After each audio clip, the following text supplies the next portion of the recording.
Praise the Lord. Hallelujah. நம்ம தொடர்ந்து தேவ செய்திக்கு நேராக தேவனுடைய நாமங்கள் என்ற தலைப்புல நம்ம தேவ செய்தியை நம்ம கேட்டுக் கொண்டிருக்கிறோம். யெகோவா ரப்பா, தேவன் நமக்கு சுகம் கொடுக்கிற ஆண்டவர் என்று சொல்லி நம்ம பார்த்தோம். ஆண்டவருடைய விருப்பம் என்ன? நாம் சுகமா இருப்பதுதான் தேவனுடைய விருப்பம். நாம் பலத்தோடு இருக்கணும், சுகத்தோடு இருக்கணும், ஆயுசு நாட்களோடு கூட வாழ்ந்து சுகமா இருக்கணும்ன்றதுதான் தேவனுடைய விருப்பம். தெய்வீக சுகம் ஏன் முக்கியம் என்று சொல்லி ஒரு சில காரியங்களை நான் சொன்னேன்.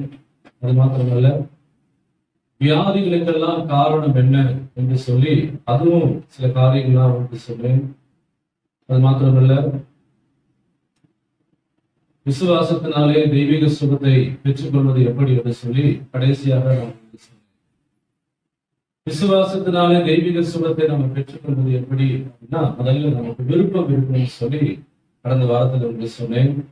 விருப்பமும் விசுவாசமும் ஒன்று. உங்க விருப்பம் தான் விசுவாசத்தை தூண்டிக்கொண்டே இருக்கும்.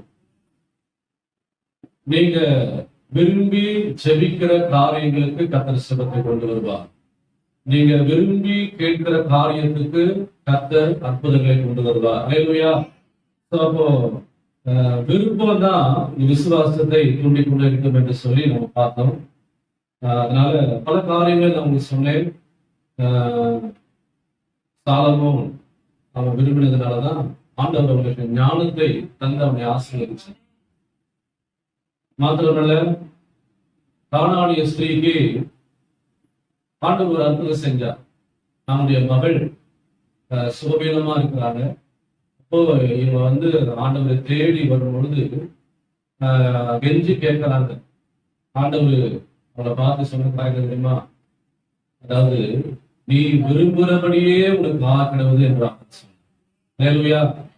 அப்போ அதாவது உன் விசுவாசத்தின்படியே உனக்கு ஆக்கிடுவது, நீதிமான் அது விரும்புகிற காரியம் உனக்கு கொடுக்கப்படும். இதெல்லாம் பைபிள்ல ஏன் ஆண்டவர் இப்படிலாம் எழுதி வைத்திருக்கிறாருன்னா, நாம விரும்பினாதான் கர்த்தர் என்ன பண்ணுவாரு, சுகத்தை கொண்டு வர முடியும். விருப்பம் இல்லாம ஆண்டவர் சுகத்தை ஒரு நாள் கொடுக்கவே முடியாது. அல்லேலூயா. புரிந்து கொள்ளுங்கள். அதனால விருப்பம் நமக்கு அவசியம். நாம விரும்புங்க, நான் சுகம் பெறணும், நான் பலனோடு இருக்கணும், ஆரோக்கியமா இருக்கணும்னு சொல்லி விரும்புங்க, உங்களுக்கு உதவி செய்வார். ஆமென். இன்றைக்கு நம்ம அதோட கூட சுகத்தை அதாவது பெற்றுக்கொள்வதற்கான 7 வழிகள் உங்களுக்கு சொல்ல போறேன். சுகத்தை பெற்றுக்கொள்வதற்கான 7 வழிகள் பைபிள்ல ஆண்டவர் எழுதி வைத்திருக்கிறார். சுகத்தை பெற்றுக்கொள்வதற்கான 7 வழிகளை ஆண்டவர் எழுதி வைத்திருக்கிறார். இந்த 7 வழிகளை ஆண்டவர் ஏன் நமக்கு எழுதி வைத்திருக்கிறார்னா, ஏதாவது ஒரு வழியில நாம் சுகத்தை பெற்றுக்கொள்ள வேண்டும் என்பதுதான் தேவனுடைய விருப்பம். ஆமென். இப்போ நம்முடைய சர்ச்சில் பாத்தீங்கன்னா 2 வழியை வச்சிருக்கிறோம். எதுக்காக 2 வழியை வச்சிருக்கிறோம் அப்படின்னா, நீங்கெல்லாம் சீக்கிரமா முடிச்சுட்டு வெளியே போயிடணும். அதே மாதிரி சீக்கிரமா என்ன பண்ணணும், உள்ள வந்துடணும். அதனால நீங்க அதாவது என்ன சொல்றது, அதாவது ஒருத்தர் நெருங்கிட்டு போவது அது அப்படி இருக்காது. ஏன்னா நீங்க சீக்கிரமா சீக்கிரமா வரணும். 2 வழி வச்சிருக்கோம். அந்த மாதிரி ஆண்டவர் வியாதியிலிருந்து நீங்க வெளியே வருவதற்கு ஆண்டவர் 7 வழிகளை வச்சிருக்கிறார். சீக்கிரமா நீங்க வெளியே வந்துடணும். அதுக்காக தான் ஆண்டவர் 7 வழிகளை வச்சிருக்கிறார். அப்போ அந்த 7 வழிகளை தான் இப்ப நம்ம கண்டுபிடிக்க போறோம். அல்லேலூயா. புரிந்து கொள்ளுங்கள். அப்போ முதல்ல ஆண்டவர் அது என்ன வழி, சுகத்தை ஆண்டவர் கொடுப்பதற்கு, சுகத்தை பெற்றுக்கொள்வதற்கு என்ன வழி அப்படின்னு கேட்டீங்கன்னா, முதலாவது சுகம் அளிக்கிற வரத்தின் மூலமாக ஆண்டவர் நமக்கு சுகத்தை கொடுக்கிறார். சுகம் அளிக்கிற வரத்தின் மூலமாக ஆண்டவர் நமக்கு சுகம் கொடுக்க ஆண்டவர். பைபிள்ல இருந்து 1 கொரிந்தியர் எடுத்துக் கொள்ளுங்கள்.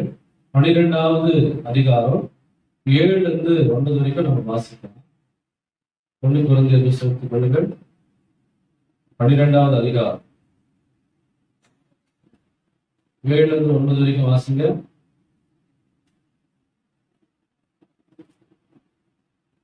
ஆவியினுடைய அனுக்கிரகம் அவருடைய புலத்திற்கு என்று அழைக்கப்பட்டிருக்கிறது. எப்படி எனில் ஒருவனுக்கு ஆவியினாலே ஞானத்தை போதிக்கும் வசனமும், வேறொருவனுக்கு அந்த ஆவியினாலே அறிவுறுத்தும் வசனமும், வேறொருவனுக்கு அந்த ஆவியினாலே விசுவாசமும், வேறொருவனுக்கு அந்த ஆவியினாலே குணமாக்கும் வரங்களும், வேறொருவனுக்கு அற்புதங்களை செய்யும் சக்தியும், வேறொருவனுக்கு தீர்க்க தரிசன உரைத்தலும், வேறொருவனுக்கு ஆவிகளின் பகுத்தறிதலும், வேறொருவனுக்கு பற்பல பாஷைகளை பேசுதலும், வேறொருவனுக்கு பாஷைகளை வியாக்கரணம் பண்ணுதலும் அளிக்கப்படுகிறது. இவர்கள் எல்லாம் அந்த ஒரே ஆவியானவர் நடைபெற்று நம்முடைய சித்தத்தின்படி அவனவனுக்கு பகிர்ந்து கொடுக்கிறார். இருக்கா பைபிள்ல? அப்போ ஆண்டவர் இந்த வரங்களை குறித்து இங்க எழுதி வைத்திருக்கிறார். அதுல ஒரு வரம் தான் என்ன வரம்னா சுகமளிக்கிற வரம். இந்த சுகமளிக்கிற வரம் பைபிள்ல பாருங்க போட்டிருக்கு. நான் வாசிக்கிறேன். எப்படி ஒருவனுக்கு ஆவினாலே ஞானத்தை போதிக்கும் வசனமும், வேறவனுக்கு அந்த ஆவியினாலே அறிவுறுத்த வசனமும், வேறவனுக்கு அந்த ஆவியினாலே விசுவாசமும், வேறவனுக்கு அந்த ஆவியினாலே குணமாக்கும் வரங்களும். இருக்கா பைபிள்ல? வேறவனுக்கு அந்த ஆவியினாலே குணமாக்கும் வரம். இது ஹீலிங், இது சுகமளிக்கிற வரம், குணமாக்குற வரம், உங்களுக்கு சுகத்தை கொண்டு வருகிற வரம் இது. அப்போ இந்த சுகமளிக்கிற இந்த வரம், இது வரம் அப்படின்னு சொல்லல, வரங்கள் என்று போட்டிருக்கு. வரம் சொல்லல, வரங்கள் என்று போட்டிருக்கு. மீதி எல்லாம் நீங்க பாத்தீங்கன்னா அதெல்லாம் சிங்குலர்ல இருக்கும், சிங்குலர்ல இருக்கும். ஆனா இது மாத்திரம் ப்ளூரல், அதெல்லாம் ஒருமையில இருக்கும், இதெல்லாம் பன்மையில இருக்கும். பன்மைனா என்ன? வரங்கள் அப்படின்னு இருக்கும். இந்த வரங்கள் போது நல்லா கவனிங்க. இப்போ இயற்கை உலகத்துல நல்லா கவனிங்க. நான் சொல்றது நீங்க கவனமா கேட்டதா உங்களுக்கு புரியும். மனசெல்லாம் வேற எங்கேயோ வெளியில வச்சுட்டு உங்க முகத்தை மாதிரி காமிச்சிருந்தீங்கன்னா உங்களுக்கு எதுவுமே புரியாது.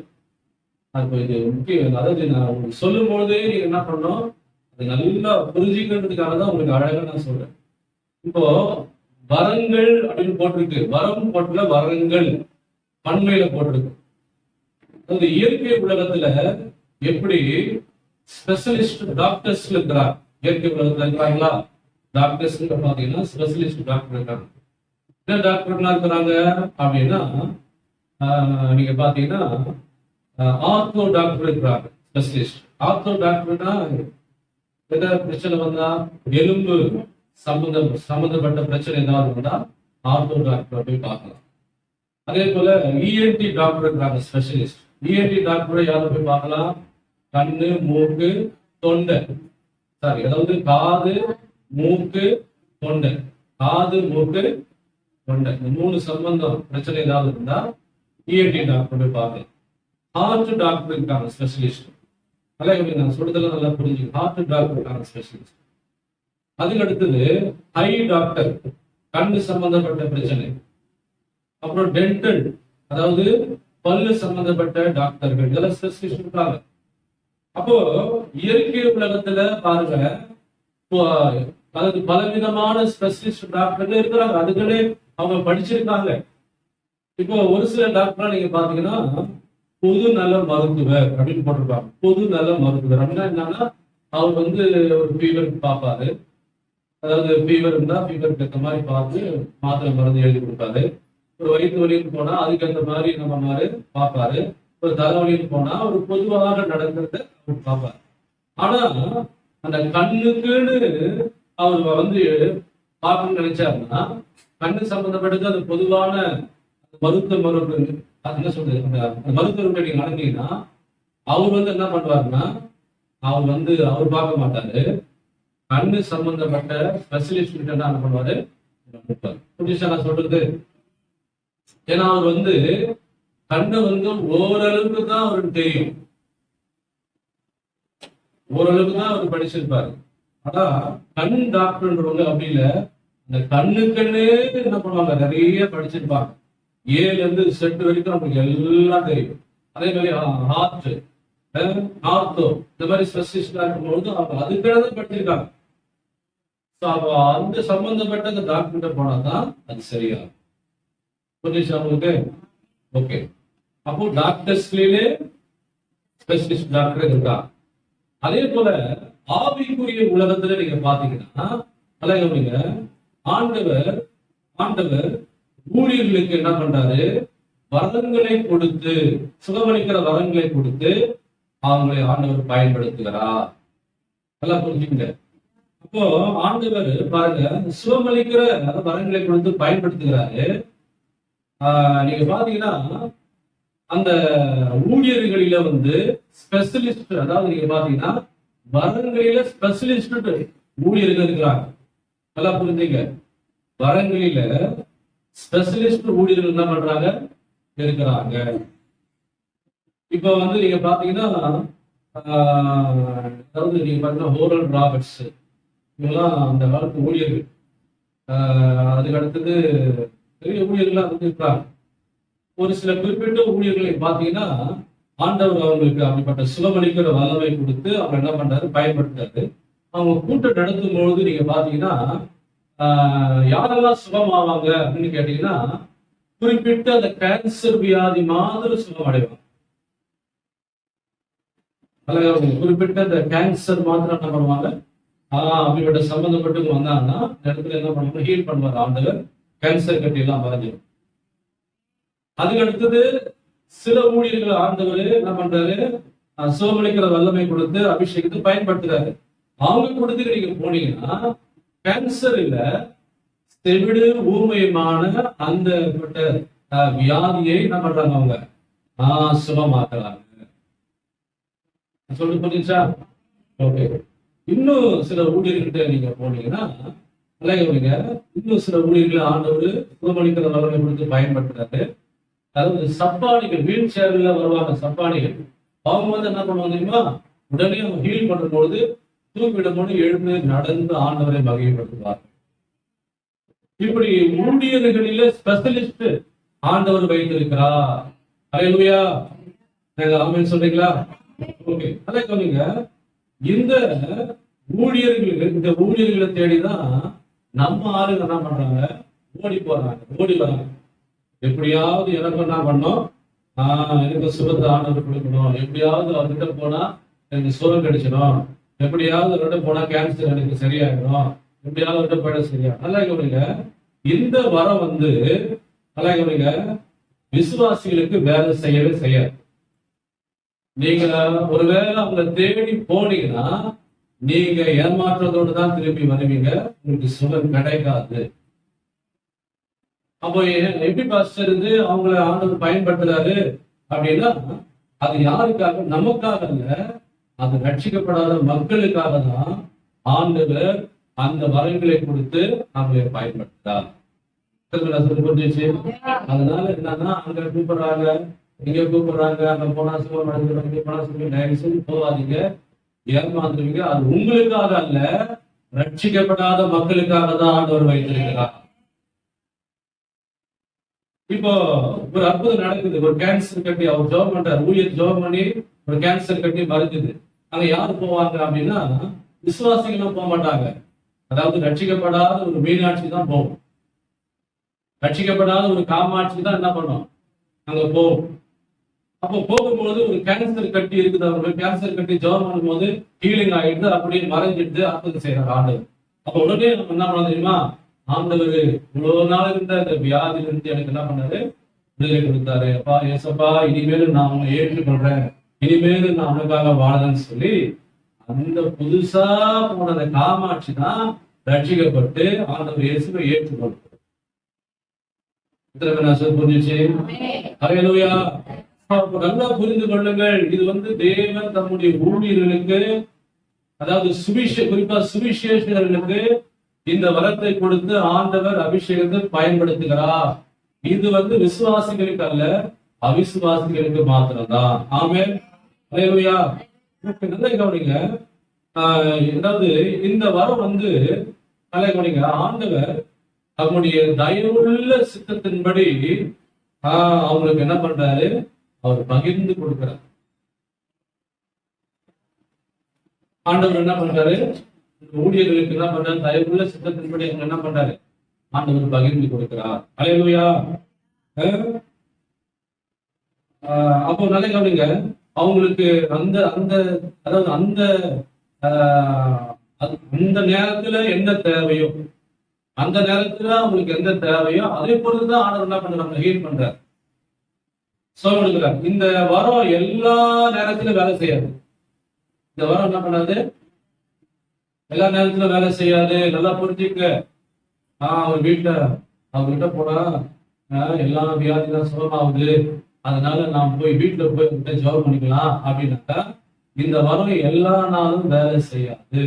நீங்க வீட்டுக்கு போனா கூட உங்களுக்கு சுகம் கிடைக்காது.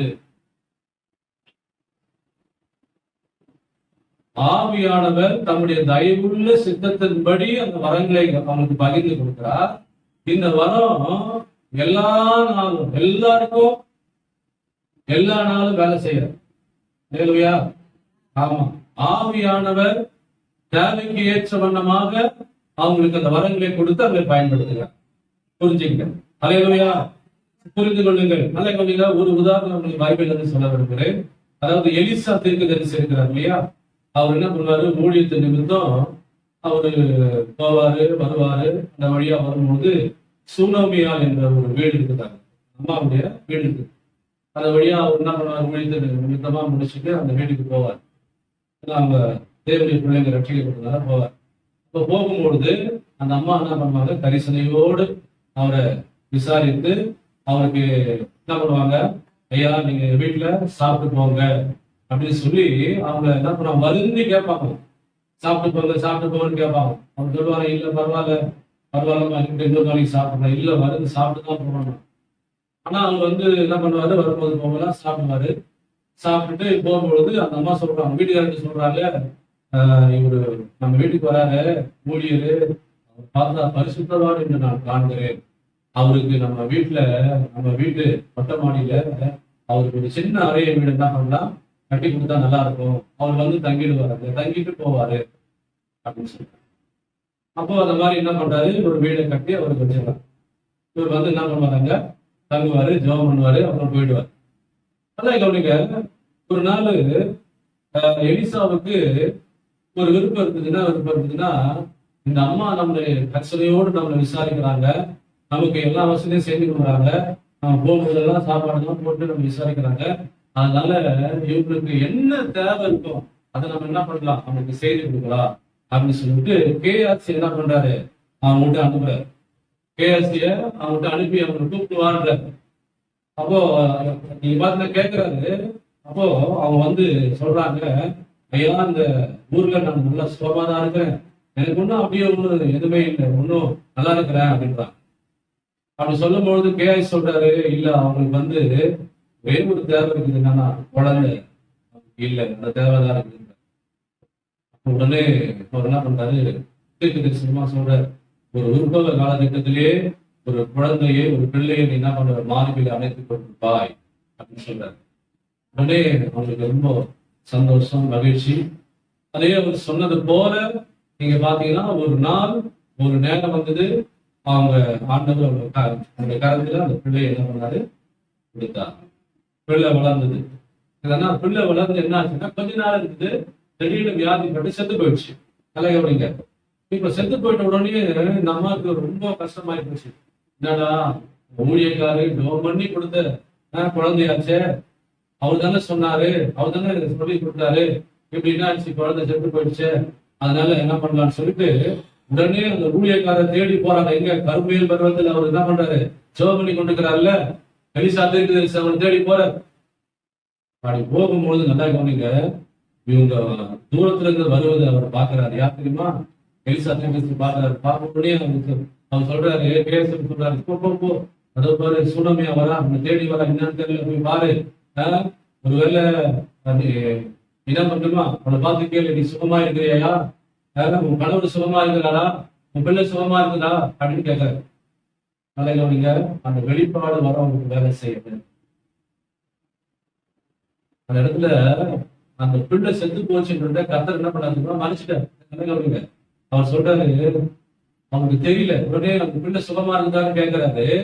கேட்ட உடனே அந்த அம்மா கிட்ட அவர் காலை பிடிச்சு அழுத உடனே நல்லா கவனிங்க, அவர் சொல்றாரு, என்ன அவனுடைய ஆத்மா வேதனையோடு இருக்கிறத பாக்குற, ஆனா இந்த காரியத்தை கர்த்தர் எனக்கு மறைத்து விட்டார். காரியத்தை என்ன பண்ணாரு? கர்த்தர் மறைத்து விட்டாரா? அப்போ நல்லா கவனிங்க, இந்த வரம் நல்லா கவனிங்க, அந்த நேரத்துல வேலை செய்யல. இந்த வரம் அந்த நேரத்துல வேலை செய்யல. ஆவியானவர் தேவைக்கு ஏற்றவண்ணமாக தான் அதை கொடுத்து என்ன பண்றாரு? அந்த வரத்தை கொடுத்து அவங்க பயன்படுத்துறாரு. ஆனா இங்க இடத்துல பாக்குறோம் அந்த வரம் வேலை செய்யல. இப்போ நல்லா கவனிங்க, இப்போ கேஆர்சி பாக்கலாம் ஐயா ஜெபம் பண்றாரு, ஆனா இங்க வரம் வேலை செய்யலையே. ஐயாவுக்கு இங்க வரம் வேலை செய்யலையே. ஏன் முன்னாடியே இந்த என்ன சொல்றது, இந்த வெளிப்பாடு ஐயாவுக்கு கிடைக்கலையே, அந்த குழந்தை செத்து போச்சுன்றது அவருக்கு தெரியலையே.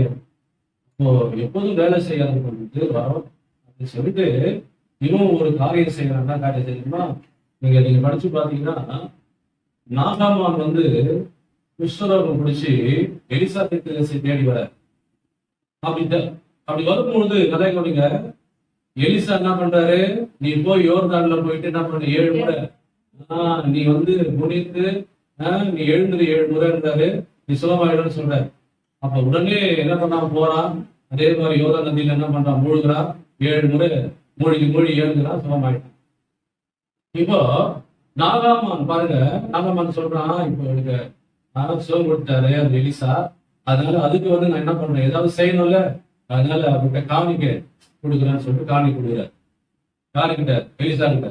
இப்ப எலிசா சொல்றாரு, நான் இந்த காணிக்கை வாங்க மாட்டேன், காணிக்கை வாங்க மாட்டேன்னு சொல்றேன். இதை கேஆர்சி நல்லா கவனிக்கிறேன், நல்லா கவனிக்கிறேன். கேஆர்சி நல்லா உடனே வாங்க மாட்டேன்னு சொல்லிட்டு உடனே என்ன பண்றாரு நாகமான், உடனே அங்க எடுத்துட்டு அவரு போயிட்டார். இப்ப உடனே இதை பார்த்துட்டு இருந்தவன், ஐயாவுக்கு இந்த வரம் வேலை செய்யல, இவருக்கு எதுவுமே நாலேஜ் வெளிப்பாடு வரம் இவருக்கு வரலன்னு சொல்லிட்டு தெரிஞ்சுக்கிட்டு அந்த யாரு இந்த நாகாமான பின்தொடர்ந்து ஓடுகிறான். எதுக்காக ஓடுறா தெரியுமா? அவங்கிட்ட எப்படியாவது இந்த காணிக்கையை வாங்கிடலான்னு சொல்லிட்டு ஓடுறான். அதுக்கு ஒரு பொய் சொல்றாங்க. போய் என்ன சொல்றான் தெரியுமா? திருப்பி தரிசன புத்து 2 பேர் வந்திருக்காங்க. ஐயா சொன்னாரு என்கிட்ட, எஜமான் சொன்னாரு, நீ போய் அவர்கிட்ட என்ன பண்ணுங்க, அந்த வெள்ளியும் மாஸ்டர் வஸ்திரங்களையும் வாங்கிட்டு வா அப்படின்னு என்கிட்ட சொன்னாருன்னு போய் சொல்றான். ஐயா சொன்னாரு, இவ்வளவு போய் சொல்றாரு. உடனே அவர் என்ன பண்றாரு? அவர் நம்பிட்டார். பாவம், யாரு? நாகம்மன் நம்பிட்டார். சரி அப்படியா? ஒரு தாளந்து வெள்ளி காட்டையில, ஒரு தாளந்து வெள்ளி 2 தாளந்து வச்சு கொண்டார். மாட்டு வசதியில கேட்டா, மாட்டு வசதியில கொடுத்தார். பாருங்க என்ன பண்ண தெரியுமா? ரகசியா மூட்டை கட்டிக்கிட்டு போயிட்டு வீட்டுல போயிட்டு யாருக்கு தெரியாத மாதிரி அவங்க வச்சுட்டு எங்க போறா தெரியுமா? ஸ்ட்ரைட்டா எஜமான் யார்? அவன் எஜமான் எலிசா தெரிஞ்சு போற ஒன்றும் தெரியாத அப்பாவி மாதிரி போய் அங்க போய் அவருக்கு முன்னாடி நிக்கிறார். இப்பதான் வர வேலை செய்யறவங்க, இவர் வர வேலை செய்யாது நினைச்சுன்னா இவர் வர வேலை செய்யும். அல்லேலூயா சொல்றாரு, கேயாசியே நீ எங்க இருந்து வருகிறா, நீ எங்க இருந்து வருகிறா என்று கேட்ட உடனே பகீர்ந்து போச்சு. இல்ல நான் எங்கேயோ போல, நீ ரதத்துல இருந்து இறங்கின பொழுது என் மனம் உன்னோடு போகவில்லையா? பணம் வாங்குவதற்கோ மாட்டு வஸ்திரங்களையும் வாங்குவதற்கு இது காலமா அப்படின்னு கேட்டார். பயமாயி போச்சு. உடனே சொன்னாரு, நாகானுடைய குஷ்டரோகம் உன்னையும் சந்ததியும் பிடிப்பதாக. அப்ப அந்த நேரத்துல திடீர்னு வர வேலை செய்திருப்பாங்க. திடீர்னு என்ன பண்ணுது? வரோம் வேலை செய்தா? ஆமா. அப்போ நல்லா கவனிங்க, அவர் சொன்ன உடனே அந்த குஷ்டரோகியா மாறி நடந்து விட்டு பரிதாபமா போய். அப்போ புரிந்து கொள்ளுங்கள், எல்லா நேரமும் வரவு வேலை செய்யாதுங்க. அல்லேலூயா. ஆமா. அதனால ஆவியானவர் அவருடைய தேவைக்கு ஏற்ற வண்ணமாக தான் அந்த வரங்களை கொடுத்து என்ன பண்றாரு? அவரை பயன்படுத்துகிறார். அல்லேலூயா. சோ புரிந்து கொள்ளுங்கள். அதனால இந்த வரம் என்பது சுகமளிக்கிற வரம். அது யாருக்காக அப்படின்னா விசுவாசிகளுக்காக அல்ல, அது அவிசுவாசிகளுக்காக தான் கர்த்தர் என்ன பண்றாரு? வைத்து அவங்களுடைய ஆண்டவருடைய அன்புக்குள்ள கொண்டு வருகிறார். அல்லேலூயா. அப்போ அதாவது இது சுகமளிக்கிற வரம் இது ஒரு வழி. சுகமளிக்கிற வரம் இது ஒரு வழி. 7 வழியில இது ஒரு வழி. நமக்காக இல்ல இந்த வழி. யாருக்காக? அவிசுவாசிகளுக்காக தான் சுகத்தை கொடுப்பதற்காக ஆண்டவர் இந்த வழியை வைத்திருக்கிறார். அதனால நீங்க போய் ஏமாந்துடாதீங்க. அல்லேலூயா. அங்க கூப்பிடுறாங்க, இங்க கூப்பிடுறாங்க, இங்க கூப்பிடுறாங்க போயிட்டு அதனால ஏமாந்து சோர்வடைஞ்சு வந்துடாதீங்க. புரிந்து கொள்ளுங்கள். அதனால இந்த வரம் விசுவாசிகளுக்கு வேலை செய்யாது, அவிசுவாசிகளுக்கு தான் வேலை செய்யும். அல்லேலூயா. நீ குழந்தையா இருந்த முதல்ல நீ எப்படி இருந்த? ஆமா, ஃபர்ஸ்ட் நீ ஆவிக்குரிய குழந்தையா இருந்த. உனக்கு ஒண்ணுமே தெரியல, புதுசா வந்த, பேக்கு மூச்சு வந்த. அதனால என்ன பண்ணாரு? அப்படியே என்ன பண்ணாரு? உட்கார வச்சு கட்டி கொடுத்து கொண்டு போனாரு. இப்பதான் நீ வளர்ந்துட்டிய. குழந்தையா இருக்கும்போது தான் உனக்கு ஊட்டி விடுவாங்க. 15 வருஷம் விசுவாசியா இருக்கிற, இன்னும் போயிட்டே கவர்மெண்ட்டுக்கு அவங்க கூப்பிடுறோம், எங்க கூப்பிடுறோம், போறோம் போயிட்டே இருப்ப. நான் சொல்லி புரியுதா? அல்லேலூயா. அப்போ நீ வளர்ந்துட்ட. அப்போ உனக்கு நினைக்கிறீங்க, வளர்ந்தவங்களுக்கு ஊட்டி விட மாட்டாங்க, நீயே தின்னணும். நீங்க தின்னமா? ஆமா, 15 வருஷம் என்ன சொல்றது, 15 வயசு ஆயிடுச்சு, இன்னும் அம்மா ஊட்டி விடுமா, அம்மா ஊட்டி விடுமானா போடு, தப்பு. நீ வளர்ந்துட்ட. அல்லேலூயா. புரிஞ்சிச்சு. அப்ப நம்ம வளர்ந்துட்டோம். இப்ப நம்ம சத்தியத்தை அறிந்துட்டோம். இப்போ நம்ம என்ன பண்ணோம்னா அதுக்குதான் ஆண்டவர் இன்னொரு வழிகளெல்லாம் நமக்கு வைத்திருக்கிறார். அதை நம்ம பின்னாடி பார்க்க போறோம். அல்லேலூயா. அப்ப இந்த வரம் என்பது நல்லா கொடுங்க, அவிசுவாசிகளுக்கு மாத்திரம்தான், விசுவாசிகளுக்கு அல்ல. ஆமென். புரிஞ்சிச்சா? ஓகே. அதுக்கு அடுத்தது இரண்டாவது என்னது? சுகம். அதாவது சுகத்தை பெற்றுக்கொள்ளும் இரண்டாவது வழி என்னது அப்படின்னா, மார்க்கு சுவிசேஷ புத்தகம் எடுத்துக்கொள்ளுங்க. மார்க்கு சுவிசேஷ புத்தகம் 16வது அதிகாரம் எடுத்துக்கொள்ளுங்க. 17, 18 வாசிக்க பார்க்கலாம். என்ன போட்டுருக்கு?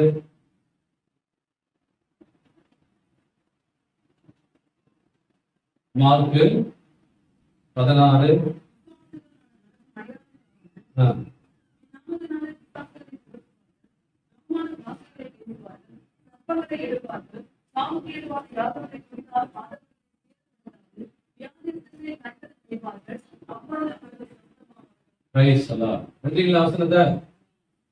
பைபிள் என்ன போட்டிருக்கு அப்படின்னா, அதாவது விசுவாசிக்கிறார் நடக்கும் அடையாளங்கள் அப்படின்னு போட்டு, நாமத்தால விசுவாசிகள் நாம வாசனை பேசுறார் அப்படின்னு சொல்லிட்டு அதுக்கடுத்து பாருங்களேன், வியாதிஸ்தர் மேல் கைகளை வைப்பார்கள், அப்பொழுது அவர்கள் சுஸ்தமாவார்கள். இருக்கா பைபிள்ல? 2வது வழி, சுகத்தை பெற்றுக் கொள்வதற்கான 2வது வழி ஆண்டவர் பைபிள்ல எழுதி வைத்திருக்கிறார். அது என்ன வழி அப்படின்னா, அதாவது விசுவாசத்தோடு நம்ம கைகளை வைத்து ஜெபம் பண்ணும்போது ஆண்டவர் அற்புதமான சுகத்தை கொடுப்பார். அல்லேலூயா. அல்லது நீங்களே கைகளை வைத்து நீங்களே ஜெபம் பண்ணும்போது, விசுவாசமா ஜெபம் பண்ணும்போது கர்த்தர் உங்களுக்கு அற்புத சுகத்தை கொடுப்பார். ஆமென் சொல்றீங்க? அல்லேலூயா. அப்போ நீங்க அல்லேலூயா கைகளை வைத்து ஜெபம் பண்ணும்போது தான் பைபிள்ல போட்டிருக்கு. அப்போ விசுவாசித்து கைகளை வைக்கணும்னு பைபிள்ல போட்டிருக்கு. அப்புறம் நம்மலாம் யாரு? விசுவாசி தானே. நம்மளை குறித்து பைபிள் என்ன போட்டிருக்கு? நீ விசுவாசித்து கைகளை வைக்கணும்னு பைபிள்ல போட்டிருக்கு. அப்போ ஆண்டவர் நம்மளை அபிஷேகத்திருக்கிறார். சாதாரண விசுவாசியா? சொல்லுங்க. நீங்க சாதாரணமானவங்களா? இல்ல, விசேஷமானவர்கள். என்ன அப்படின்னா, கர்த்தர் உங்களை அபிஷேகம் பண்ணியிருக்கிறார். அல்லேலூயா. கர்த்தருடைய ஆவியானவர் என் மேல் இருக்கிறார் அப்படின்னு சொன்னாரா? ஆமா. அதனால கட்டுண்டவர்களை விடுவிக்கிறார் சொல்றாரு. இதெல்லாம் சொல்றாரு. அப்போ ஆண்டவர் உங்களை அபிஷேகம் பண்ணுகிறார். அப்போ இந்த கையை நீங்க வைக்கும் பொழுது உங்க கரத்தின் வழியாக மற்றவர்களுக்கு என்ன பண்ற? ஆண்டவர் சுகத்தை கொண்டு வருகிறார். அல்லேலூயா. அப்போ கரத்தின் வழியாக அபிஷேகம் போது உன் கருத்தின் வழியாக வல்லமை போகுது. விசுவாசிக்கிறீங்க? ஆமா. சில சொல்லுவாங்க என் கையை ராசியே இல்லப்பா, ராசியே இல்லை, ராசியே இல்லையா கையை? ஆண்டவர் உன்னை தொட்டு அபிஷேகம் பண்ணிருக்கிறாரு, ராசி இல்லைன்னு சொன்னா என்ன நியாயம்? அல்லேலூயா. என்ன கேட்டா நீ கை ராசி உள்ள கை, ஏன்னா அபிஷேகம் பண்ண கை. ஆமென் சொல்றீங்க. ஆமா. அப்போ புரிந்து கொள்ளுங்கள், தேவன் உங்களை அபிஷேகம் பண்ணிருக்கிறார். எதற்காக அபிஷேகம் பண்ணிருக்கிறார் சொல்லுங்க? மத்தவங்க மேல கைகளை வைத்து ஜெபம் பண்ணி நீங்க என்ன பண்ண சுரத்தை கொடுக்கணுன்றதுக்காக தான் அவங்க அபிஷேகம் பண்ணிருக்கிறார் சார். அப்படி கொடுக்கணுமா இல்லையா? அப்போ இன்னும் இந்த கையை என்ன பண்றீங்க நீங்க? நீங்க யார் மேலேயே வைக்காம இருக்கிறீங்க. ஏன் அப்படின்னா ஒருத்தர் சொன்னாரு பில்லி சூனியம் ஒருத்தருக்கு வச்சுட்டாங்க, பில்லி சூனியம் வச்சுட்டாங்க, மந்திரம் வச்சுட்டாங்க. அவர் சொன்னாரு அவங்க ஜெபத்துக்காக கூப்பிட்டாங்க பாஸ்டர், அதனால நான் போனேன். இந்த சாதாரணமான பிரச்சனையா பாஸ்டர், பில்லி சூனியம் மந்திரம் வச்சுக்கிறாங்க பாஸ்டர். ஒருவேளை நான் கையை ஜெபம் பண்ணா திடீர்னு அது என்ன அட்டாக் பண்ணிச்சுன்னா ஏன் அந்த அவிசுவாசம்? நான் சொல்ல புரியுது அவங்களுக்கு? அப்போ ஜெபம் பண்ணும்போதே உங்களுக்கு பிரச்சனை. என்ன பிரச்சனை? அவிசுவாசம். அப்படி இல்ல, பைபிள்ல கிளியரா போட்டிருக்கு விசுவாசிக்கிறவர்களால். அப்போ நீ விசுவாசித்து என்ன பண்ணோம்? கைகளை வைக்கும் போது கர்த்தர் சுகத்தை கொடுப்பாரா? சுகத்தை கொடுப்பா. அல்லேலூயா. அப்போ புரிந்து கொள்ளுங்கள். அப்போ நம்ம மேல நம்ம கையை வச்சு ஜெபம் பண்ணும்போதுதான் அவனுக்கு சுகத்தை கொடுக்கிறாரு.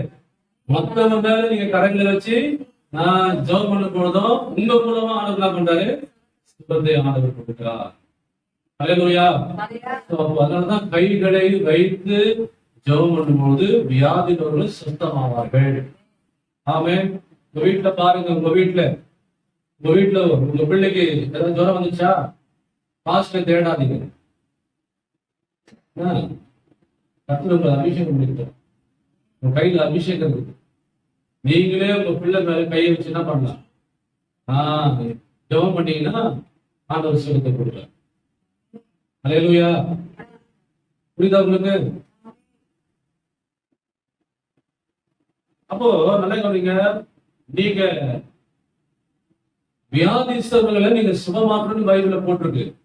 அப்போ நல்லா கவனிங்க, அப்போ அந்த அதிகாரத்தை கர்த்தர் உங்களுக்கு கொடுத்துருக்கா? கவனிங்க. இப்போ ஹாஸ்பிட்டல்ல பாத்தீங்கன்னா எவ்வளவு பேர் என்ன பண்றாங்க? வியாதியில இருக்கிறாங்களா? வியாதியில இருக்கிறாங்க. இப்போ நல்லா கவனிங்க, இப்போ அவங்க எல்லாம் வந்து நான் சொல்றேன் சர்ச்சைக்கு வந்தாலும் சுகமாயிடும். ஆமா, ஏன்னா இது பெருசா பண்ணல. ஆமா, இங்க ஹீலிங் கர்த்தர் இருக்கிறார். இங்க ஆண்டவர் அவர் வல்லமையை தன்னுடைய அபிஷேகத்தை என்ன பண்றாரு? இங்க வைத்திருக்கிறார். அப்போ இங்க வந்தாங்கன்னா கண்டிப்பா என்ன பண்ணுவாங்க? சுகம் பெற்று போயிடுவாங்க. நல்லா கவனிங்க. அதனாலதான் என்ன பண்ணுவோம்னா, நல்லா கவனிங்க, நீங்க புறப்பட்டு போங்கன்னு சொன்னார் ஆண்டவர். நீங்க புறப்பட்டு போங்க. அப்ப புறப்பட்டு போகும்போது என்ன பண்ணுவாங்க? மேல நீங்க கையை வச்சு நீங்க ஜெபம் பண்ணீங்கன்னா ஆமா எந்த வியாதியா இருந்தாலும் சுகமாயிடும். அந்த விசுவாசம் நமக்கு இருக்கணும். இன்னைக்கு நான் சுகம், இன்னைக்கு நான் ஜெபம் பண்ணிட்டு போறானவரே, ஜெபம் பண்ணிட்டு போறேன், யார் மேல நான் கையை வைக்கிறேன் அவங்க சுகப்படைக்கணும். ஆண்டவர் ஜெபத்தை கேட்டு அப்படி செய்வதா? செய்ய மாட்டார், செய்வார். அப்போ ஆண்டவர் ரெண்டாவது ஒரு வழி, அருமையான ஒரு வழி வைத்திருக்கிறார். என்னன்னா, யாரையும் நீங்க தேடி போக தேவையில்ல. நீங்களே உங்க மேல கையை வச்சு ஜெபம் பண்ணும்போது கர்த்தர் உங்களுக்கு சுகத்தை கொடுப்பாரு. அது மாத்திரமல்ல, வியாதியா இருக்கிறவங்களை மற்றவங்க மேல நீங்க கையில வைக்கும் போது அவங்களுக்கு என்ன பண்ணுவாங்க? ஆண்டவர் உங்க மூலமா ஆண்டவர் சுகத்தை கொடுப்பார். அல்லேலூயா. புரிஞ்சுச்சா? அதனால உங்க வீட்டாண்ட பக்கத்துல எல்லாம் நீங்க பாத்துருக்கீங்களா? சில நேரத்துல நம்ம எல்லாம் பிசாசு முடிச்சுட்டு ரொம்ப அவசரப்படுவாங்க. பாத்துருக்கீங்களா? பிசாசு முடிச்சுட்டு அவசரப்படுவாங்க. வானத்துக்கு பூமிக்கு எதிரி எடுப்பாங்க. அதனால நீங்க வந்து அவங்கள உடனே கூப்பிட்டு ஹாஸ்பிட்டல் நேரம் போகணும், அவங்க வீடு காமிச்சு சர்ச்சை காமிச்சு இங்க போகணும்னு அமைச்சுப்பாரு. எனக்கு நேரம் மிச்சம். ஏன் அப்படின்னா நீங்களே சுகமாக்கலாம், நீங்களே பேரை ஓட்டலாமே. எனக்கு புரியுதா? ஓட்டணுமா இல்லையா? எத்தனை வருஷமா நம்ம இருக்கிறோம்ல, சத்தியத்தை கேட்கிறோமே, நமக்கு ஒரு விசுவாசம் இருக்காருல்ல. இன்னைக்கு நம்ம பேய இன்னைக்கு பேய நானும் பார்த்தேன். எந்த பேரு எப்பேற்பட்ட விசுவாசம் தான் முடியல இன்னைக்கு. நம்ம கையை வச்சு இன்னைக்கு ஓடுறதே சரிப்பா. ஒரு விசுவாசம் மாத்திரம் கையை பக்கத்து ஒரு விசுவாசி வந்து ஜோம் பண்ணா பின்னாடி விசுவாசி அப்படியே பின்னாடி போயிட்டே இல்லாம அப்படி என்னன்னா பாஸ்க விட்டா பாஸ்க எப்படின்னா போட்டோம் நம்ம எப்படியாவது தச்சுக்காம போயிட்டோம் இல்ல. அதாவது நீங்க ஜெபம் பண்ணி நான் சொல்றேன், ஆண்டவர் சுகமாக்க அவர் வல்லமையில் ஆண்டவராயிருக்கிறார். நீங்க கைகளை வைத்து ஜெபம் பண்ணும்போது ஆண்டவர் சுகத்தை கொண்டு வர வல்லமையிலவராக இருக்கிறார். ஆமென். சோ அப்ப புரிந்து கொள்ளுங்கள். அப்படிங்கிற பைபிள்ல ஒரு உதாரணம் காமிக்கிறேன். அப்போஸ்தலர் புத்தகத்தை எடுத்துக் கொள்ளுங்கள். 9வது அதிகாரம் எடுத்துக் கொள்ளுங்கள். பாருங்க 9:12 வாசிக்கலாம்.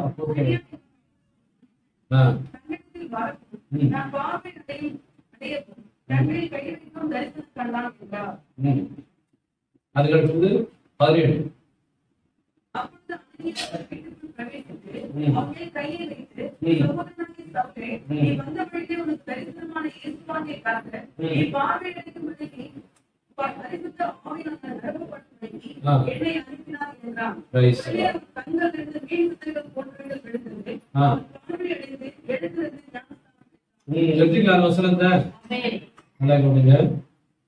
12 பாருங்க, அழகா போட்டிருக்கு. 12வது வசனத்துல அனனியா எனும் பேருள்ள ஒரு மனுஷன் இடத்துல வரவும் தான் பார்வையிடும்படி தன் மேல் கைகளை வைத்து தரிசனம் கண்டான் என்றார்.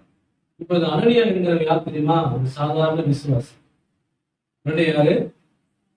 ஆமா, நீங்க பாருங்க, இந்த இடத்துல தான் அவர் வருவாரு. ஆனா வேற இடத்துல அவர் வரவே மாட்டார். நீங்க படிச்சுட்டே வந்தீங்கன்னா அவர் பேர் இங்க மட்டும் தான் இருக்கும், வேற எங்கேயும் இருக்காரு. இவரு சாதாரணமான ஒரு விசுவாசிங்க. ஆனா நல்லா கவனிங்க, இவருக்கு ஆண்டவர் என்ன சொல்றாருன்னா, நீ அதாவது போப்பா, சவுல் என்றவன் இப்பொழுது ஒரு வீட்டுல ஜெபம் பண்ணி கொண்டிருக்கிறான் அப்படின்னு சொல்றாரு. உங்களுக்கு தெரியல அந்த ஹிஸ்டரியில உங்களுக்கு தெரியலையா? அதாவது சவுல் ஆண்டவர் சந்திச்சாரா? சந்திச்சாரு. எப்ப சந்திச்சாரு? கிறிஸ்தவங்களை அடித்து துன்புறுத்தப்படும் பொழுது ஆண்டவர் என்ன பண்றாரு? சவுலுக்கு எதிராக வந்து என்ன பண்றாரு? அவனை சந்திக்கிறாரு. உடனே ஒரு பெரிய மின்னல் வந்து வெளிச்சம் வந்து என்ன ஆயிடுச்சு, அப்படியே அவன் கண்ணு போய் தப்புன்னு கீழே வந்துட்டான். இப்போ அவன் கண்ணு போயிடுச்சு.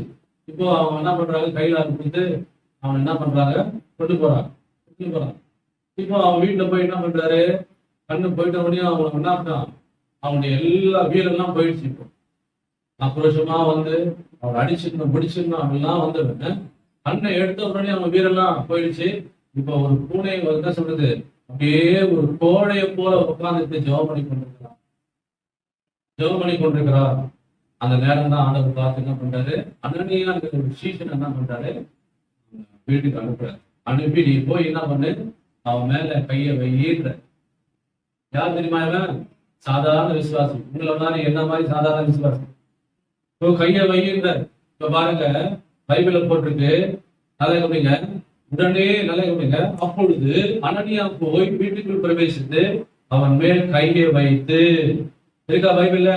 அவன் மேல் கையை, பைபிள போய் பாருங்க, அவன் மேல் கையை வைத்து, சவுலனாகிய சவுலே, நீ வந்த வழியில் உனக்கு தரிசனமான இயேசுவாகிய கர்த்தர் நீ பார்வை அடையும்படிக்கு பரிசுத்த ஆவியில் நிரப்பப்படும்படிக்கு என்னை அனுப்பினார் என்றால், உடனே அவன் கலங்கிலிருந்து மீன் சந்திகள் போன்றவை விழுந்தது.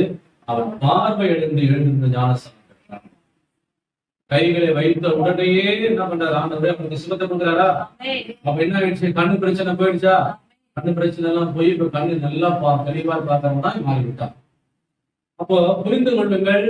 அப்போ ஆண்டவர் தம்முடைய, அதாவது விசுவாசி ஒருவனை கொண்டுதான் ஆண்டவர் கைகளை வைத்து ஜெபம் பண்ணும்படி சொல்லுகிறார். அதன் மூலமா கர்த்தர் என்ன பண்றாரு, சுகத்தை அவனுக்கு கொடுக்கிறார். ஆமென் சொல்றீங்களா? அல்லேலூயா. ஆண்டவர் அதே போலதான் நம்ம என்ன பண்ணிருக்காரு, நம்ம சாதாரண ஒரு விசுவாசியாய் ஆண்டவர் நம்ம சபையில வைத்திருக்காரு என்றால், நாம என்ன பண்ணணும்னா போய் வியாதிசனா இருக்கிறவங்களுக்கு மேல கைகளை வைத்து ஜெபம் பண்ணும்பொழுது அங்க அற்புதத்தை கர்த்தர் செய்வார். ஆமென். அல்லேலூயா. அப்போ இதுவும் ஒரு வழி. அதாவது 7 வழியில இதுவும் ஒரு வழி. இந்த கைகளை வைத்து ஜெபம் பண்ணும்போது அவங்க சுகத்தை பெற்றுக் கொள்வாங்க.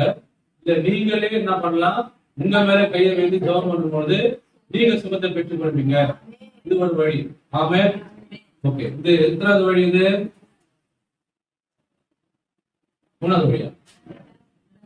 2வது வழி. அதான் நான் கவனமா கேட்கணும். 2வது வழி. அப்போ இது 2வது வழி. முதல் வழி என்னது சொல்லுங்க பார்க்கலாம். மாதிரி நீங்க பாத்தீங்களா? அப்ப மனசெல்லாம் எங்கே இருக்குது?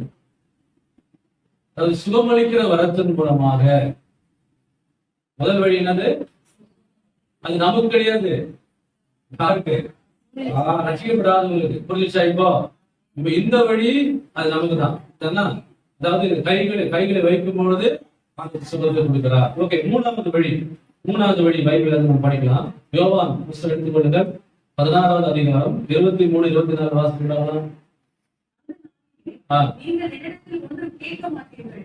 மெய்யாகவே நான் உங்களுக்கு சொல்றேன், நீங்கள் என் நாமத்தினாலே பிதாவிடத்தில் கேட்டுக்கொள்வது எதுவோ அதை அவர் உங்களுக்கு தருவார். இதுவரைக்கும் நீங்கள் என் நாமத்தினாலே ஒன்றும் கேட்கவில்லை. கேளுங்கள், அப்பொழுது உங்கள் சந்தோஷம் நிறைவாக இருக்கும்படி வைத்துக் கொள்வீர்கள். ஓகே, நல்லா கவனிங்க.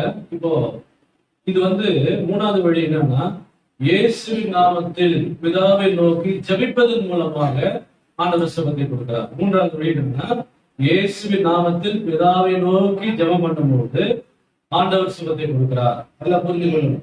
அப்போ இங்க ஆண்டவர் பாருங்க, கிளியரா சொல்றாரு, அந்த நாளிலே இருக்கா பைபிள்ல.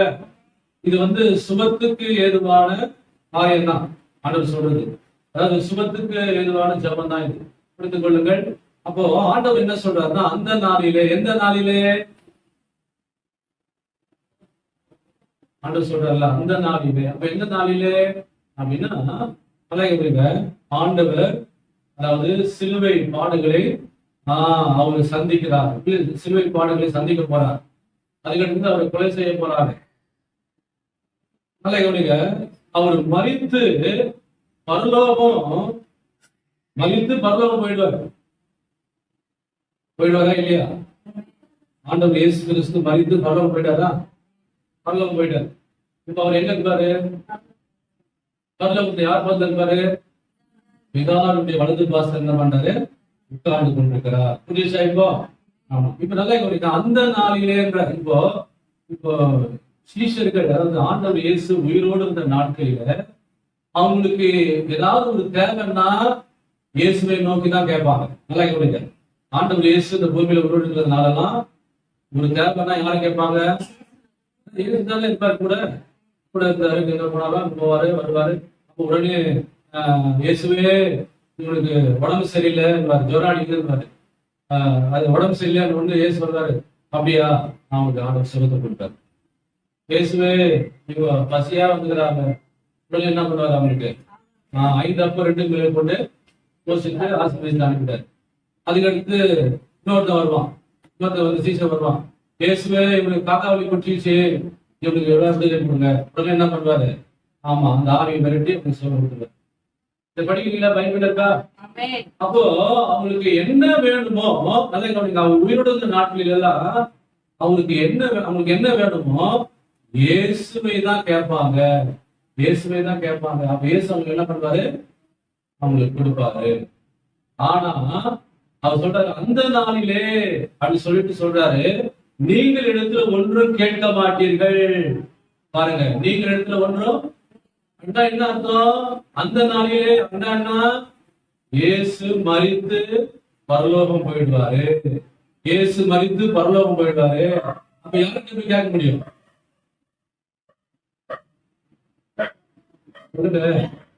யாருக்கு போய் கேட்க முடியும்? அதுதான் சொல்றாரு. அந்த நாளில் என்கிட்ட ஒண்ணும் கேட்க மாட்டீங்க, ஏன்னா நான் பரலோகத்துக்கு போயிடுவேன். அப்பதான் சொல்றாரு பாருங்க, அதாவது நீங்கள் என் நாமத்தினாலே பிதாவிடத்தில் கேட்டுக்கொள்வது எதுவோ அதை அவர் உங்களுக்கு தருவார். பாத்தீங்களா? அப்போ அவர் எப்படி கேட்க சொல்றாரு தெரியுமா? நான் இருக்க மாட்டேன், நான் பரலோகம் போயிடுவேன். அப்போ நீங்க எது வேணாலும் என் நாமத்தினாலே நீங்க பிதாவிடத்துல கேட்டுக்கொள்வது எதுவோ அதை அவர் உங்களுக்கு தருவார். புரிஞ்சுச்சா? ஹல்லேலூயா. புரிந்து கொள்ளுங்கள். நல்லா கவனிங்க. அதாவது பைபிள்ல தெளிவா போட்டிருக்கு, பொல்லாதவர்களாகி நீங்கள் உங்கள் பிள்ளைகளுக்கு நல்ல ஈவுகளை கொடுக்க அறிந்திருக்கும் போது பரமபிதாவானவர் தண்டத்தில் வேண்டிக் கொடுத்து நன்மையான ஈவுகளை கொடுப்பது அதிக நிச்சயம் அல்லவா? அப்போ இயேசு இல்ல, ஆனா நீ என்ன வச்சு நீ கேளுப்பா, நாமத்தினால பிதாவை கேளு, அவர் கொடுப்பாரு. கொடுக்க மாட்டாரா? அவர் நிச்சயமா கொடுப்பார். அதான் பைபிள போட்டிருக்கு. அதாவது கேட்கிற எவனும் வெற்றி கொள்வான். நீங்க இது சுகத்துக்கான ஒரு வழி. எதனா அதுல சுகத்துக்கு என்ன அந்த வழி? அப்போ நீங்க என்ன பண்ணணும்னா, எதுவாக இருந்தாலும் நீங்க இயேசுவின் நாமத்தினால பிதாவை நோக்கி கேட்டுக்கொள்ளும் போது அவர் உங்களுக்கு சுகத்தை கொடுப்பார். ஹல்லேலூயா. புரியுதுங்களா? இது ஒரு வழி. ஓகேவா? அப்போ ஆண்டவர் அற்புதம் செய்வாரா, செய்ய மாட்டாரா? ஆமா. சரி, அதுக்கு அடுத்தது நல்லா கேளுங்க. இப்போ ஒரு உதாரணம் சொல்றேன். இப்போ உங்க பிள்ளைங்க, இப்போ நீங்க வீட்டுக்கு போறீங்க, இப்போ உங்க பிள்ளைங்க இருக்கிறாங்க, அவங்க இப்போ லஞ்சுக்கு வராங்க, வீட்டுக்கு வராங்க, டயர்டா வராங்க. அந்த உடனே அப்பா பார்த்து கேட்பாங்களா? கேட்பாங்க, அம்மா பசிக்குது கேட்பாங்களா?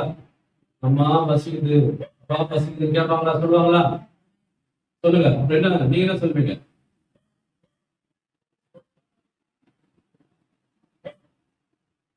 சொல்லுங்க, நீங்க என்ன கேட்பீங்க?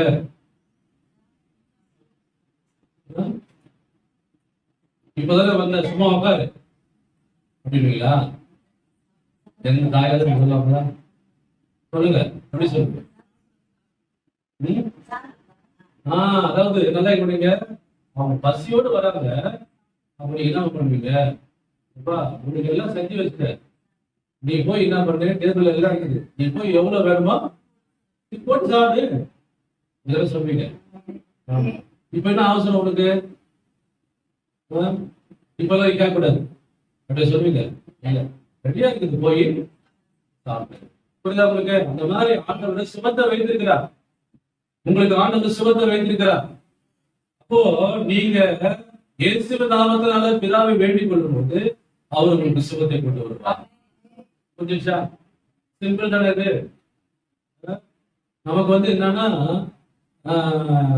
கொஞ்சம் கேட்கறதுக்கு கொஞ்சம் கஷ்டம். நமக்கு கொஞ்சம் ஆண்டவருடைய வாய் பண்ணி கேட்கறதுக்கு கஷ்டம். ஆமா, கேட்டு நான் சுகத்தை கொண்டு போறாரு, உடனே நடக்க போகுது நீங்க நினைச்சுக்கோங்க. ட்ரை பண்ணி பாரு. என்ன சொல்றீங்க? ட்ரை பண்ணி ஆண்டவர் வழியை வச்சுக்கிறதா நம்ம என்ன பண்றோம் டக்குன்னு. ஆமா, உடனே நம்ம ஆண்டவர் நீங்க எப்படி ஜெபம் பண்ணுவீங்க? அதை சொல்லுங்க, எப்படி ஜெபம் பண்ணுவீங்க? அன்புள்ள இயேசு சாமி ஜெபம் பண்ணுவீங்களா? எப்படி ஆரம்பிப்பீங்க? அந்த அந்த என்ன சொல்றது, அந்த சூத்திரமே நமக்கு தெரியலையே. மகேஷ் எப்படி ஜெபம் பண்ணுவார்? பரலோக பிதாவே இதை ஆரம்பிப்பீங்க. அப்புறம் நான் சொல்லுவீங்க, பரலோக பிதாவே எனக்கு சுகம் வேணும், நீ சுகத்தை கொடுக்கணும் சொல்லுவீங்களா?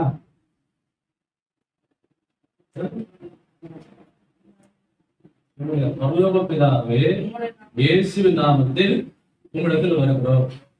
அது கூட தெரியலீங்க உங்களுக்கு.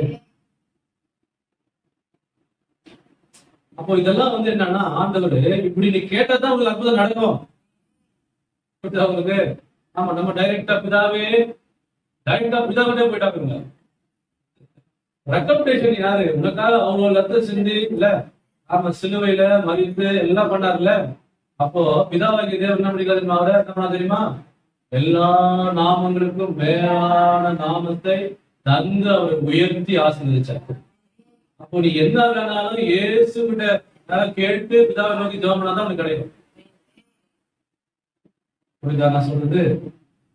அப்போ புரிந்து கொள்ளுங்கள். அதனால இயேசு நாமத்தில் இடத்துல வருகிறோம், ஆண்டவரே எனக்கு சுகத்தாரும் அப்படின்னு கேட்கும்போது உங்களுக்கு ஆண்டவர் சுகத்தை கொடுப்பா. அல்லேலூயா. இது ஒரு வழி. சரி, ஓகேவா? இது எத்தனாவது வழி? சுகத்தை பெற்றுக்கொள்வதற்கு எத்தனாவது வழி? 3வது வழி. சரி, 4வது வழி எழுதிக் கொள்ளுங்கள். யோவான் 14வது அதிகாரம் எடுத்துக் கொள்ளுங்கள். யோவான் 14வது 13 14.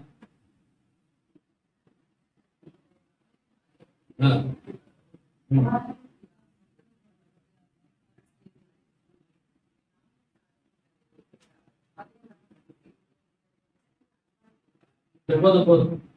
அதாவது 14, அதாவது 13, 14, 13, 14 எடுத்தீங்களா?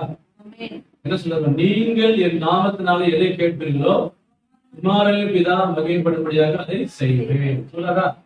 ஓகே, அதுக்கு அடுத்தது பாருங்க, என் நாமத்தினாலே நீங்க எதை கேட்டாலும் செய்வேன். இப்ப பாருங்க, இப்ப என்ன ஆகுதுன்னா, இன்னொரு வழி என்னன்னா, இயேசுவின் நாமத்தில் கட்டளையிடுவதன் மூலமாக சுபத்தை பெற்றுக்கொள்ள முடியும்.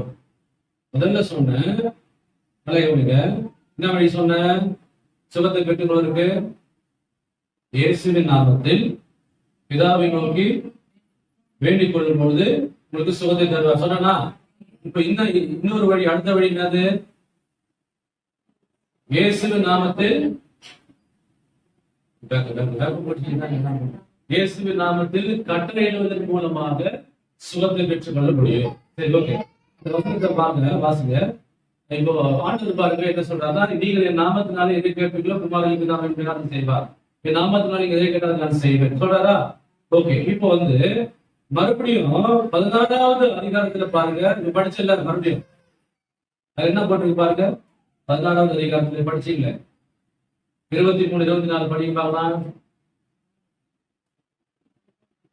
நான் படிக்கிறேன். அந்த நாளிலே நீங்கள் இடத்துல ஒன்று கேட்க மாட்டீங்களா, மெய்யாக ஒன்று சொல்லுறேன், நீங்கள் என் நாமத்தினாலே பிதாவிடத்தில் கேட்டுக்கொள்வது எதுவோ இருக்கா பைபிள்ல? அதான் நீங்கள் என் நாமத்தினாலே பிதாவிடத்தில் கேட்டுக்கொள்வது எதுவோ அதை உங்களுக்கு தருவார். எப்படி இருக்கா இருக்குல்ல? அதுல என்ன போட்டிருக்கு? என் நாமத்தினாலே சொல்ல படிங்க. என் நாமத்தினாலே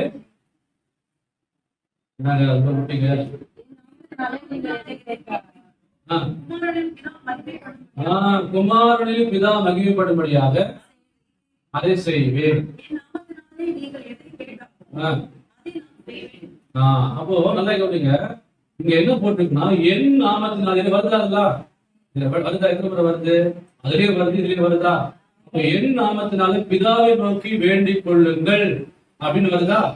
அப்ப பிதாவை நோக்கி வேண்டிக் கொள்ளுங்கள்ன்றது இதுல நீங்க பாத்தீங்கன்னா மூல பாஷையில, மூல மொழியில இங்கிலீஷ், அதாவது இங்கிலீஷ் மொழிபெயர்ப்புல, இங்கிலீஷ் பைபிள் மொழிபெயர்ப்புல கமாண்ட் போட்டிருக்கோம். கமாண்ட் சொல்லுவாங்க. கமாண்ட் அப்படின்னா என்ன? கமாண்ட்னா கட்டளை இடுவது. கமாண்ட் என்னது? கட்டளை இடுவது. அப்படின்னா என்ன அர்த்தம்? வியாதிக்கு கட்டளை இடுங்கள், வியாதியை பார்த்து பேசுங்கள். இருக்கா பைபிள்ல? ஆமா. அப்போ நீங்க என்ன பண்ணணும்னா, ஒரு ஜுரம் வந்துடுச்சுன்னா நீங்க என்ன பண்ணணும்? அது ஜபம் பண்ணா அது ஒரு வழி சுகம் கொடுக்குறாரு. அதுவும் உங்களுக்கு வேலை செய்யணும்னா இந்த வழியை கை கொடுங்க. என்ன வழி? ஜுரம் வந்துச்சா, இயேசுவின் நாமத்தில் ஜுரத்தின் ஆவியே வெளியே போய் கட்டளை இடுகிறே அப்படி சொல்லும் பொழுது அது போய்தான் ஆகும். புரியுதா? அதுதான் இங்க சொல்றேன். கமாண்ட் பண்ணணுமா, அந்த வியாதியை பார்த்து பேசணுமா, அந்த வியாதிக்கு நீங்க என்ன பண்ணணும்? கட்டளையிட வேண்டும் என்று பைபிள் சொல்லுகிறது. ஆமென். அப்போ புரிந்து கொள்ளுங்கள். அப்போ நல்லா சொல்லுங்க. லூக்கா 4:38 பாருங்க, ஆண்டவர் அதை கமாண்ட் பண்றாரு பாருங்க. அந்த வியாதி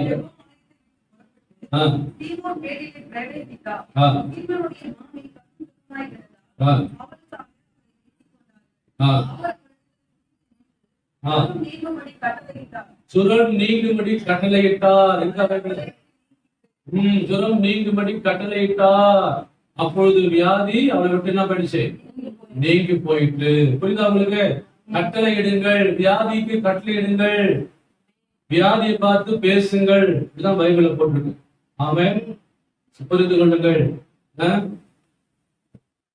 எசேக்கியேல் எலும்புகளை பார்த்து பேசினாரா?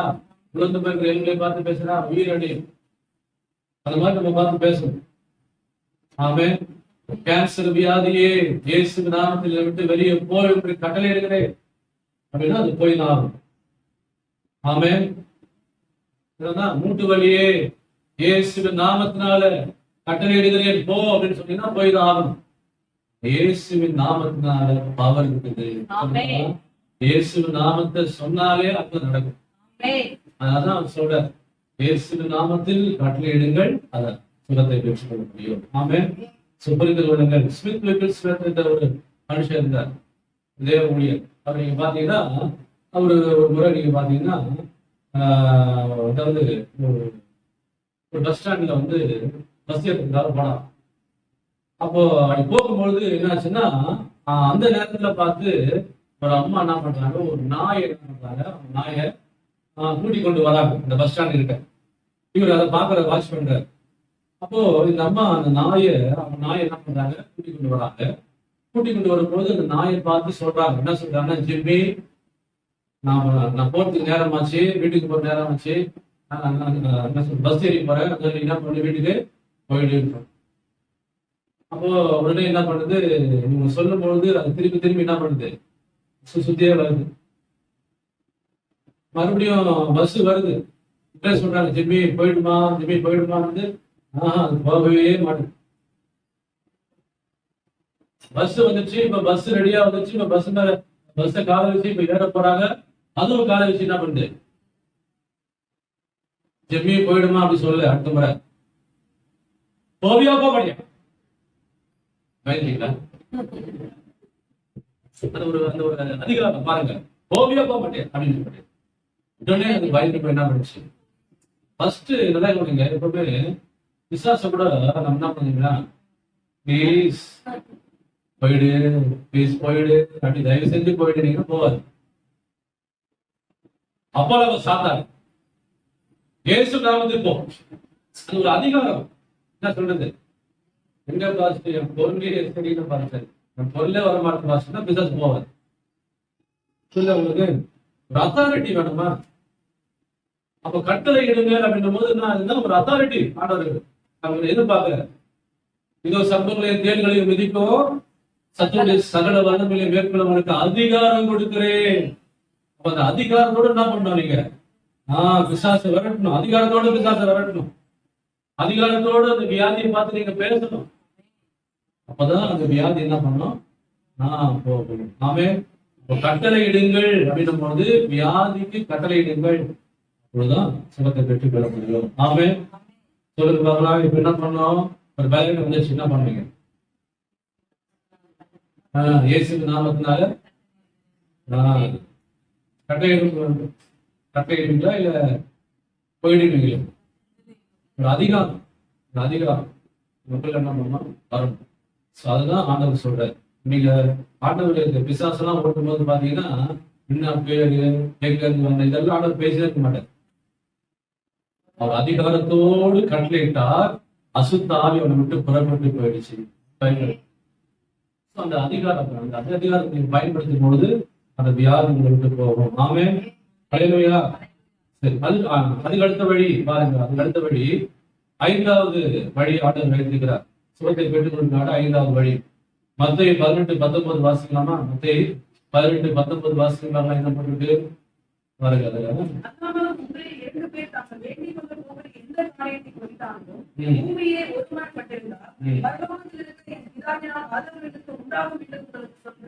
அப்போ பாருங்க, இங்க வந்து ஒருமனப்பாட்டின் ஜெபத்தின் மூலமாக நீங்க ஒருமனப்பாட்டின் ஜெபத்தின் மூலமாக நீங்க ஜெபிக்கும் பொழுது நீங்க சுகத்தை பெற்றுக்கொள்ள முடியும்.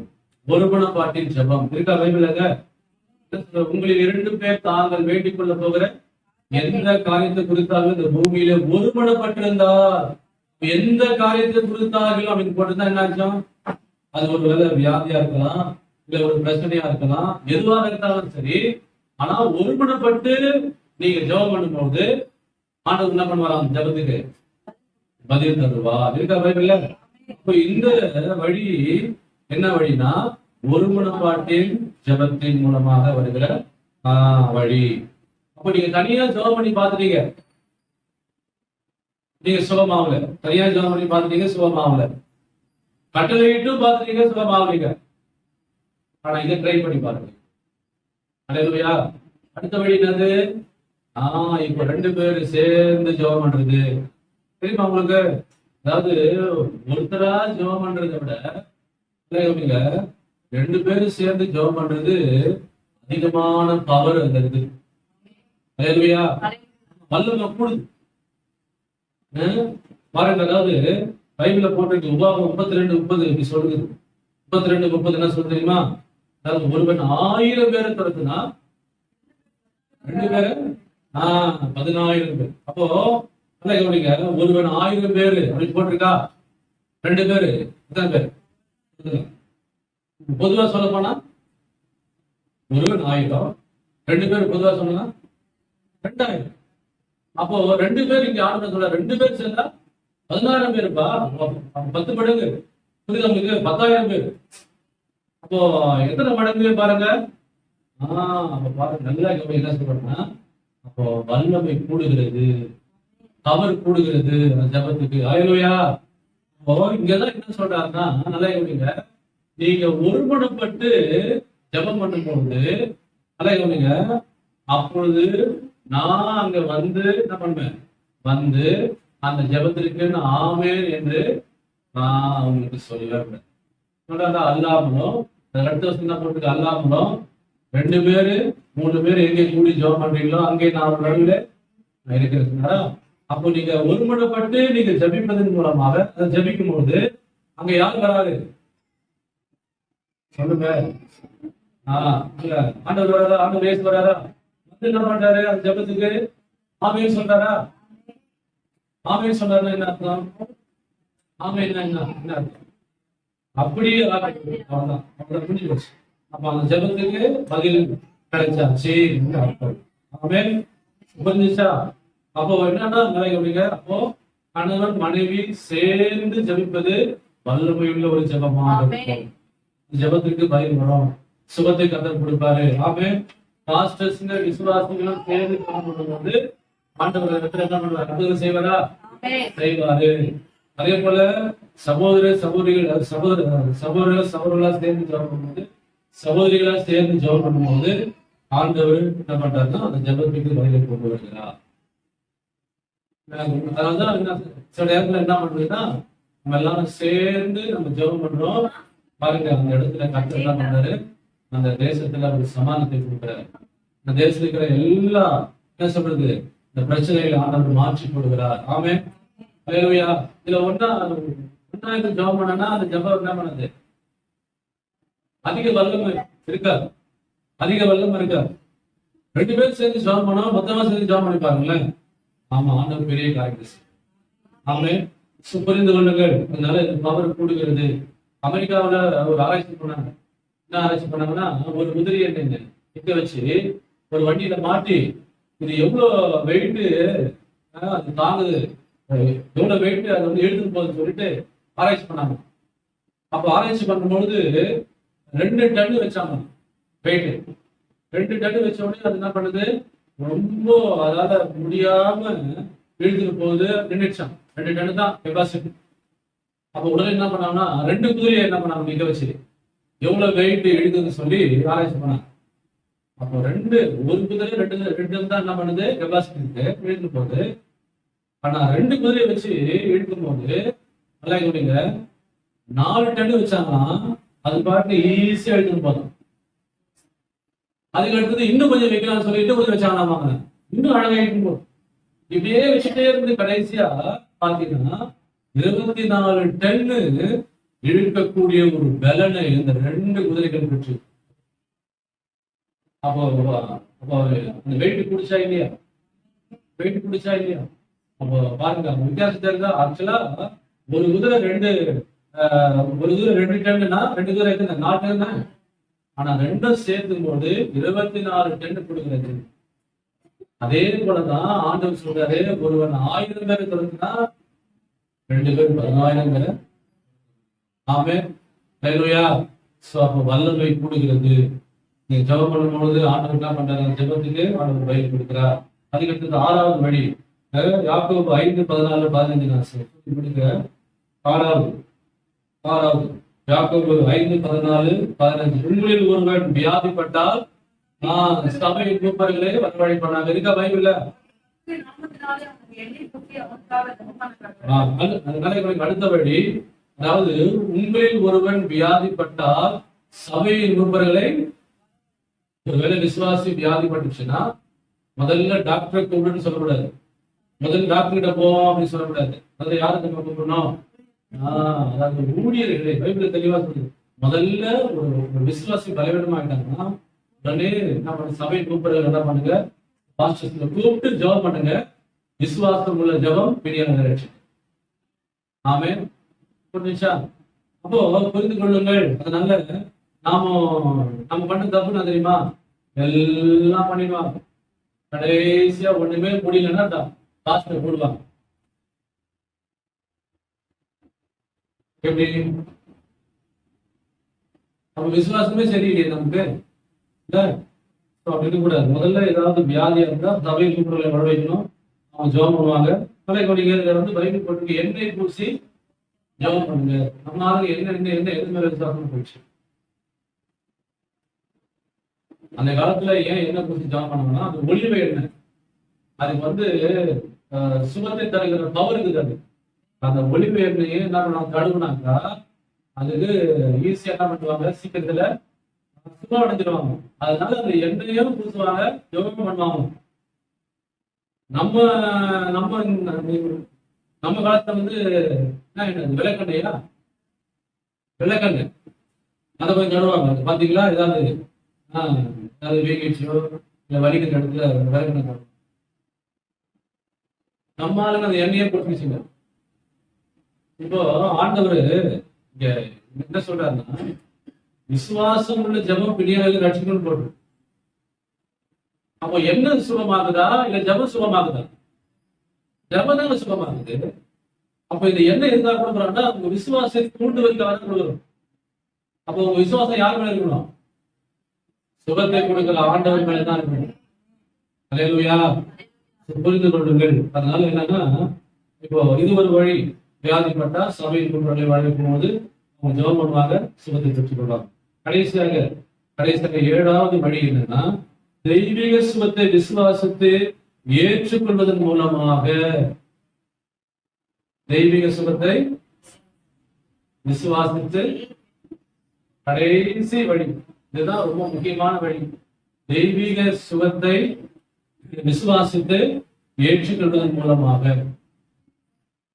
இந்த வழியில சுகம் பெறுவதற்கு நீங்க யாரையும் கூப்பிட தேவையில்லை.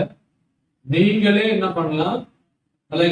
நீங்களே வசனத்தை சொல்லி, சத்தமா சொல்லி நீங்களே சுகமடைந்து கொள்ளலாம்.